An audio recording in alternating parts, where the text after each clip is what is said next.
لا تنسوا الإعجاب بالفيديو والاشتراك في القناة تشجيعا لنا لنستمر بنشر المزيد. Welcome to the program. First and foremost, do you condemn what Hamas did inside Israel to Israeli civilians? There are dead and there are hostages. First and foremost, the Western media must really abandon this framework that has gotten us to where we are today. Okay, but I just want to know, do you support the killing of civilians? Of course not, of course not, of course not. So do you condemn that? The loss of civilian life is tragic in all sides. And what is happening is extremely worrying and very tragic. As we speak, the loss of lives, you've counted 70 Israeli deaths. There is more than 200 Palestinian deaths so far, more than 1,600.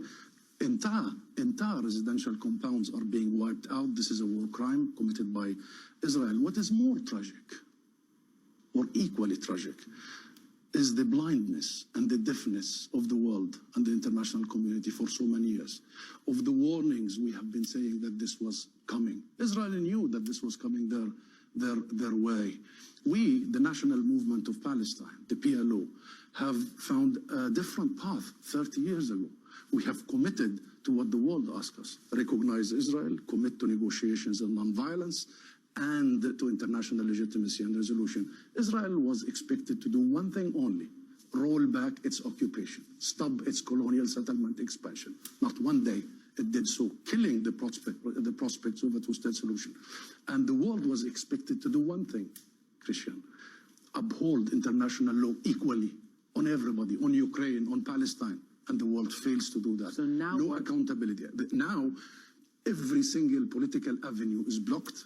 Every single legal avenue for us is blocked, like the ICJ, the International Court of Justice. You've heard what the US said, or the UK said. I want to know what happens now. What happens now? There's a war that Israel has declared after Palestinian militants, who I don't think you're friends. Hamas is not a supporter of the Palestinian Authority. There's a war. And as you say, there's going to be a massive escalation. There is a war. You see, we're having this conversation because Israelis have seen what they have seen today. But my people see this every day, every single day. Palestinians are targeted, killed, arrested, surrounded. Their land is confiscated. Their holy places are desecrated. Not only Muslims, but Christians. You have been following what is happening in the Al-Aqsa Mosque and in our Christian churches, the spitting on Christian worshippers. Our people have been seeing apartheid being enforced on them over the last years, and the land is being taken, and the hope for a political solution that will fulfill their rights dissipating. And therefore, this is what we need to discuss. Fine. Yeah, I know. But I mean, as you know, neither the Israeli political spectrum nor the United States nor anybody, it's like the Palestinian issue doesn't exist anymore. The two-state solution the diplomacy is on deep freeze. Can I first ask you, though, before we get to there, what triggered this attack? It's on a certain date. It's 50 years to the date just about. Before, 50 years ago it was October 6th, Yom Kippur. Egypt, Syria launched a surprise attack on Israel. What do you think triggered this? And it was a very sophisticated Hamas attack. I don't know. I really, really don't know. What I know is that it was a matter of when, not if. We've been shouting every day, don't leave a vacuum. Don't unheed what we are saying. Pay attention. Don't underestimate people's desire for freedom, for ending the bondage and captivity.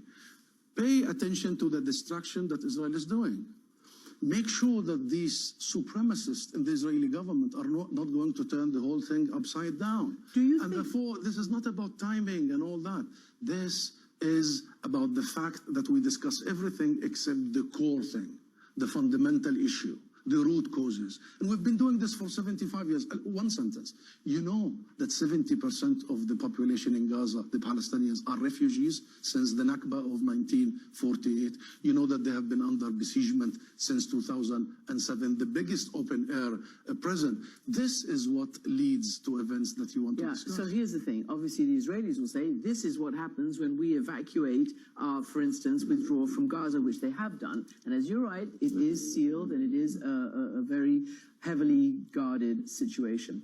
But what now happens? So, for instance, I was speaking to the former Israeli ambassador to the US, Michael Oren, and he said, even you Palestinian Authority, all of you guys who are in the West Bank, you're under threat from Hamas, and that you're only, he said, Mustafa and Mahmoud Abbas are only alive because Israel keeps them alive, that you're under such threat from your own people. What would you answer to that? Nonsense. Absolutely nonsense. And Israeli lies all the time.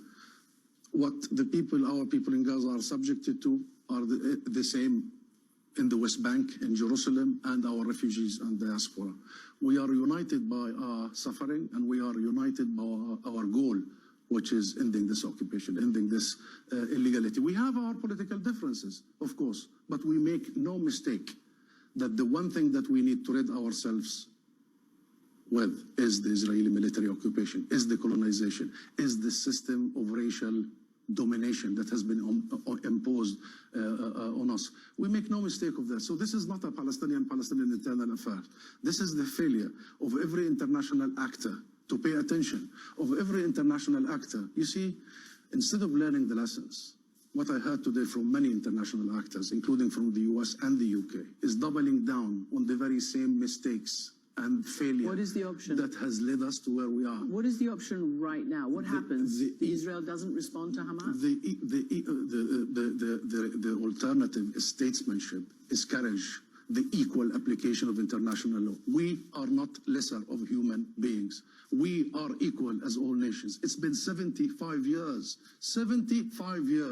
of oppression, of wholesale destruction. You've seen what happens in Gaza. Wait until tomorrow and see the thousands who will lose their lives and their livelihoods. Enough is enough.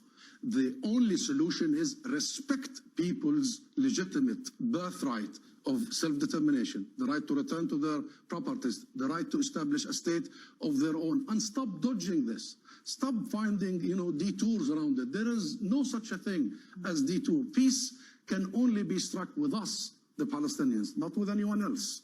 Because Israel is in odds with us, because Israel has taken our land, because Israel is subjecting us and oppressing us, not anybody else. And bravery from the international community requires the equal application of international law. Israel, as an occupying power, has a full responsibility to protect the civilians under its own occupation, right? This is international law.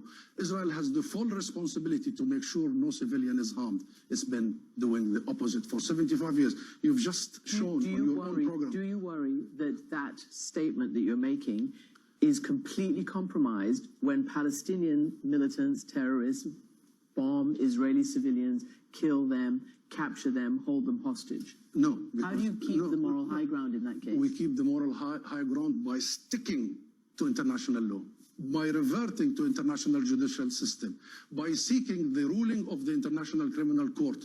Let international judges come to Palestine, the occupied Palestinian territory, and rule, and we will accept the ruling. If we commit any mistakes or crimes, we will accept it. But everybody knows it's Israel that has been violating every provision of international law and our common human decency. Do you see, final question, is there any mediator, the US or anybody right now, who could de-escalate this? The US is completely disqualified. And I've been following what is coming from Washington. Washington considers Israel to be a domestic issue, not a foreign policy issue, and Washington is playing political footballing with this, and regrettably, we have been at the receiving end.